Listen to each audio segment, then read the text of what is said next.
What if I told you that somewhere deep in the Amazon rainforest, there exists a river that defies every law of physics you've ever known?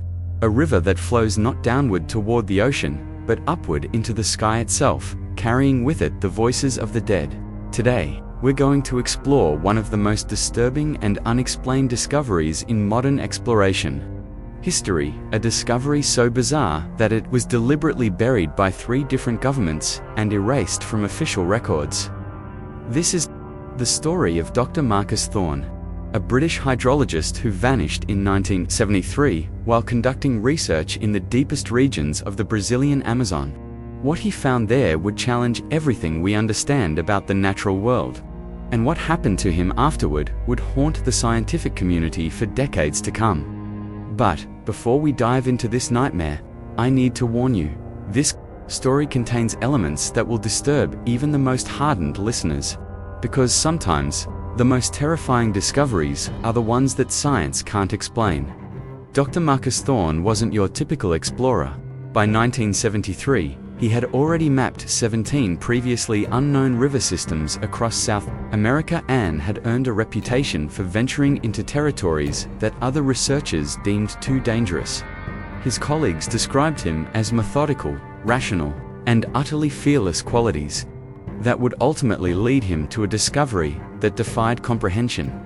The expedition began in March of 1973 when Thorne received funding from the Royal Geographical Society to investigate unusual satellite imagery showing what appeared to be water formations in regions where no rivers should exist. The photographs, taken by early weather satellites, revealed strange luminous patterns deep in the Mato Grosso region, patterns that seemed to move and shift between satellite passes. Thorne assembled a small team consisting of his research assistant, Dr. Helena Basques, a local guide named João Santos, and 2 Brazilian military personnel assigned for protection. They departed from Cuiabá on March 15th, expecting to return within 6 weeks. None of them could have imagined what awaited them in the green hell of the Amazon's most remote corners. The first indication that something was wrong came after 12 days of river travel. João Santos, who had navigated these waters for over 30 years, began behaving erratically. He claimed he could hear his deceased mother calling to him from the forest, speaking in a language he didn't recognize. The team initially attributed this to stress and the oppressive atmosphere of the deep jungle. But Santos's condition rapidly deteriorated. On the morning of March 28th, they discovered Santos standing waist deep in the river, completely motionless, staring upward at the canopy with his mouth open. When Dr. Vasquez approached him, she found that his eyes had turned completely white, not rolled back, but as if the irises and pupils had simply vanished. He remained in this catatonic state for 3 hours before suddenly snapping back to awareness with no memory of what had happened. It was Dr. Thorne who first noticed the anomaly. While examining water samples near their campsite, he observed that several drops seemed to be moving upward rather than settling in his collection container. Initially dismissing it as an optical illusion caused by heat distortion, he soon realized that something far more disturbing was occurring. The team followed a tributary deeper into uncharted territory, and on April 2nd, they found it a section of river approximately 50 meters wide where the water flowed vertically upward in a perfect column, disappearing into the canopy above. The sight was so impossible that Dr. Vasquez initially refused to believe her own eyes. The water moved with the same fluid dynamics as any normal river, complete with currents and eddies, but it flowed directly against gravity in a steady, impossible stream. But the vertical river was only the beginning of their nightmare. As they approached the phenomenon, they began to hear voices carried by the upward flowing water. At first, the sounds were indistinct whispers, but as they drew closer, the voices became clearer and more numerous. They heard conversations in Portuguese, Spanish, English, and languages none of them could identify. Most disturbing of all, they heard voices speaking in what sounded like ancient dialects, languages that should have been extinct for centuries. Dr. Thorne, driven by scientific curiosity, attempted to collect samples of the ascending water. The moment his collection bottle made contact with the vertical stream, he began screaming. According to Dr. Vasquez's surviving notes, Thorne described experiencing the memories and final moments of dozens of different people simultaneously. He claimed to feel himself drowning in the Amazon River, dying of malaria in a missionary camp, being torn apart by jaguars, and burning alive in conquistador armor all at the same time. The experience lasted only seconds, but when Thorne withdrew, his hair had turned completely gray, and his eyes bore the same haunted look that would remain with him for the rest of his brief life. Even more disturbing, the water in his collection bottle continued to flow upward even after being removed from the main stream, forming a miniature version of the impossible river that defied every container they tried to seal it in. As the team prepared to document their discovery, João Santos made a horrifying realization. He recognized one of the voices carried by the ascending water, his own. But this wasn't a recording or echo of something he had said. This was his voice speaking, words he had never spoken, describing his own death in vivid detail. According to the voice, Santos would die in 3 days from a snakebite, and his body would never be found. Dr. Vasquez attempted to convince the team to leave immediately, but Dr. Thorne had become obsessed with understanding the phenomenon.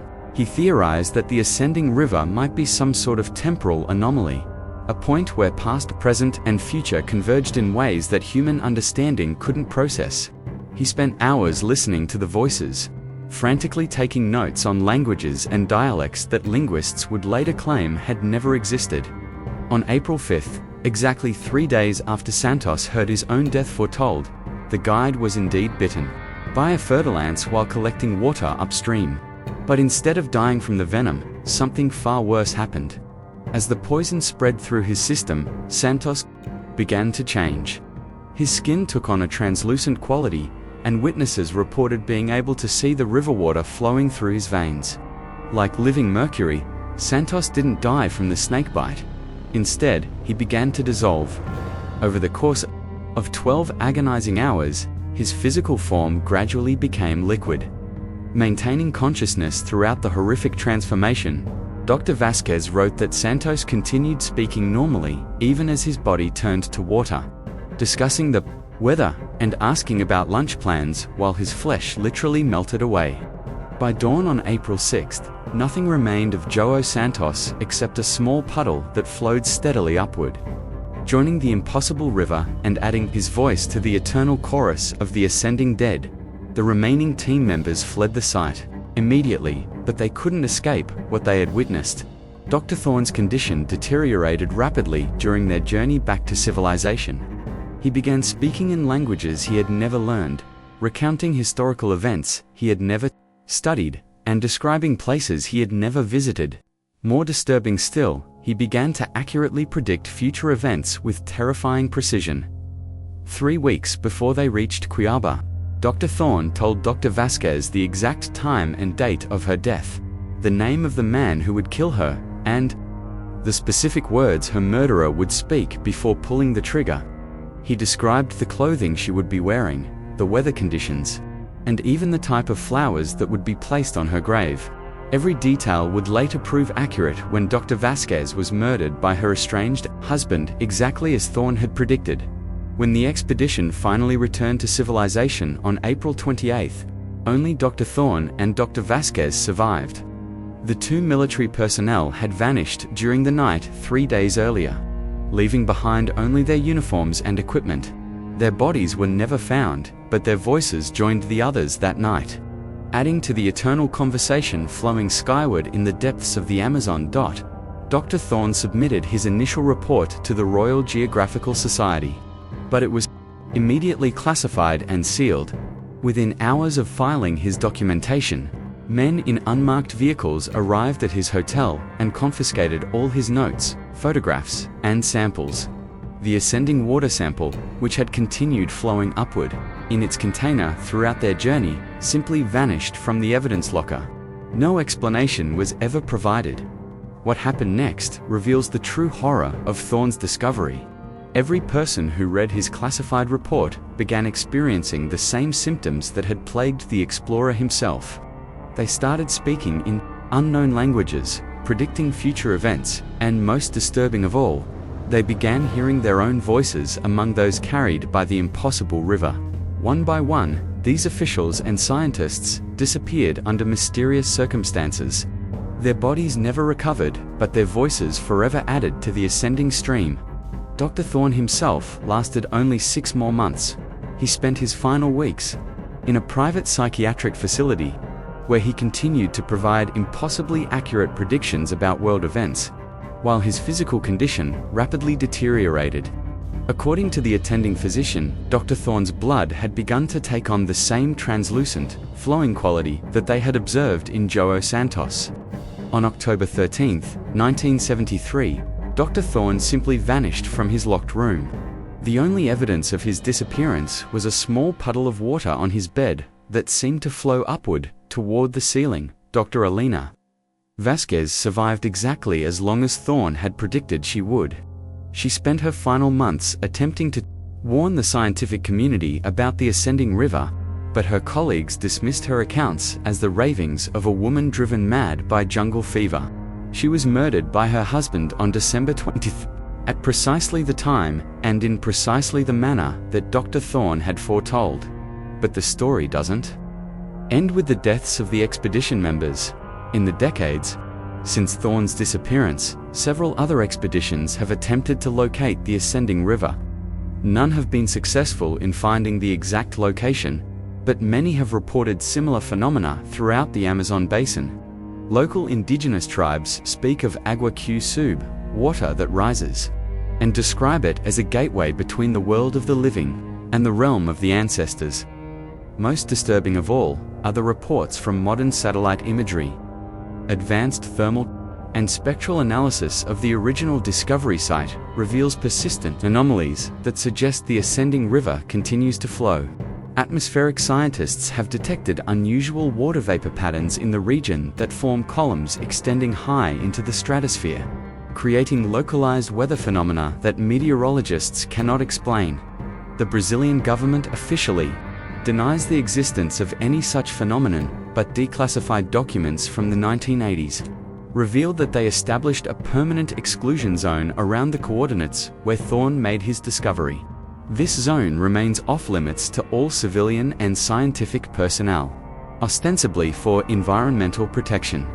But military personnel stationed at the perimeter have reported hearing voices carried on the wind, voices speaking in dozens of languages, including some that linguists insist have been extinct for centuries.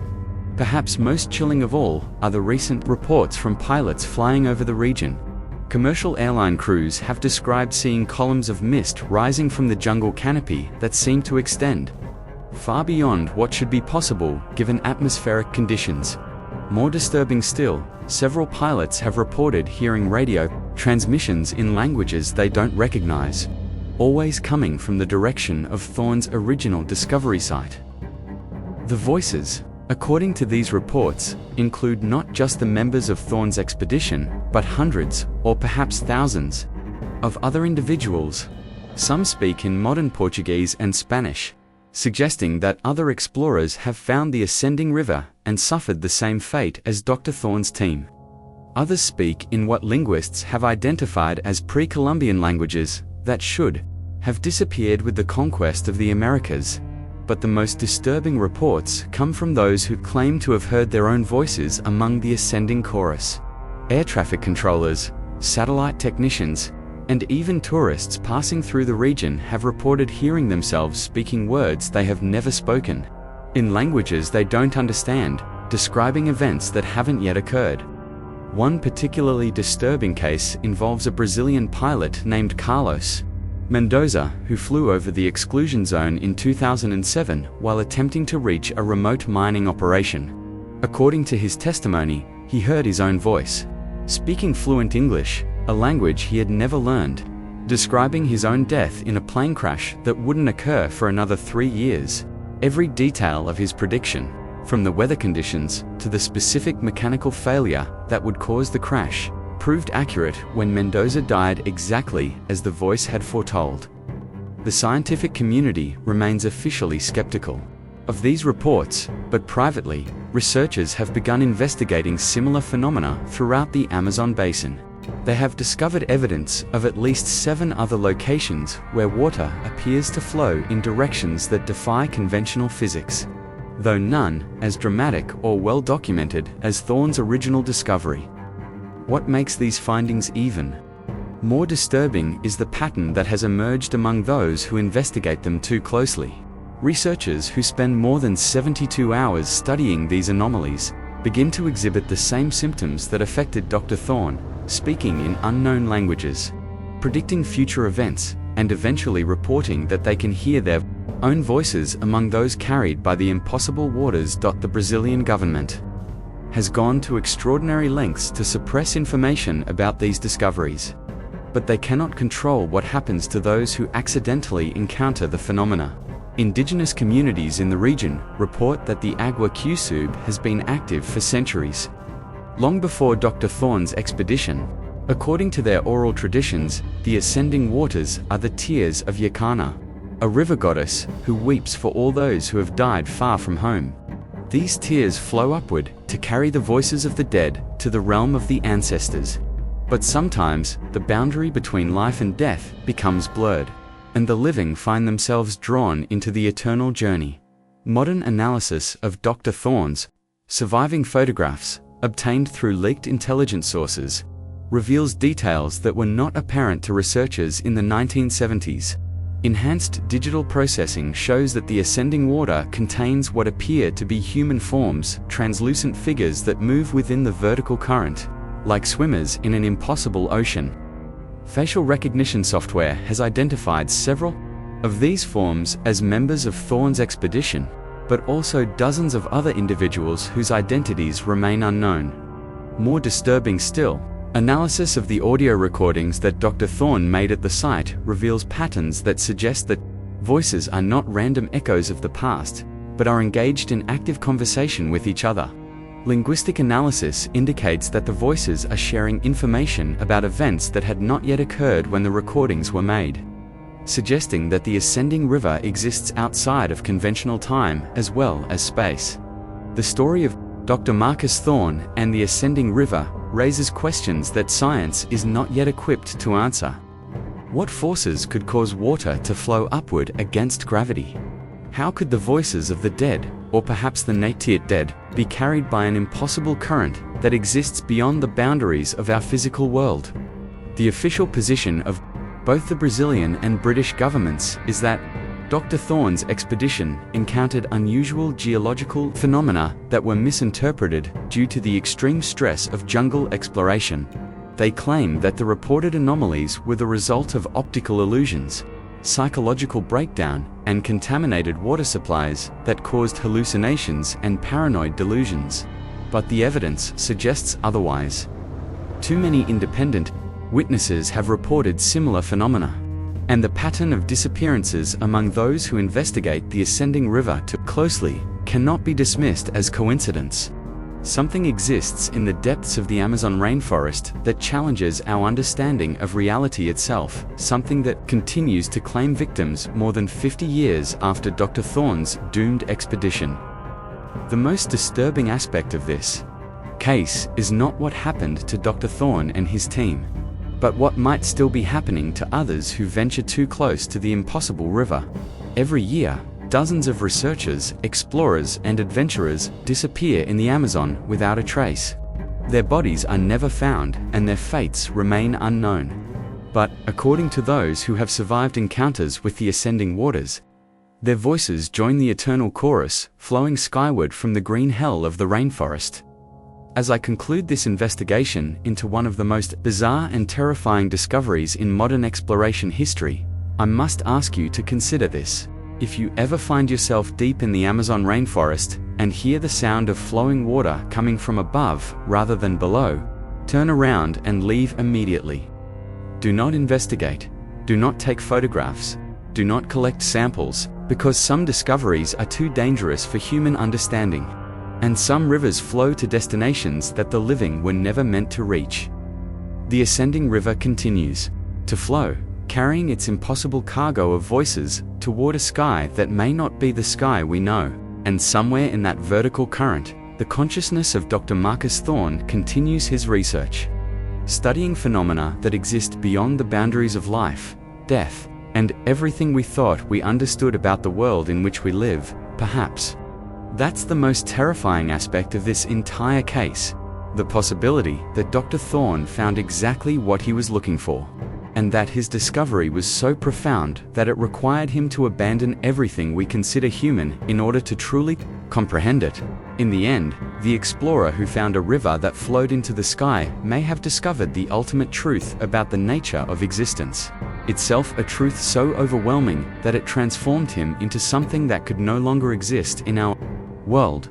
The voices in the ascending river continue to call, adding new members to their impossible congregation with each passing year. And sometimes, on very quiet nights in the Amazon, travelers report hearing a voice speaking with a proper British accent, describing wonders and horrors that exist beyond the edge of human understanding. The voice of Dr. Marcus Thorne, still exploring territories that were never meant for the living to discover.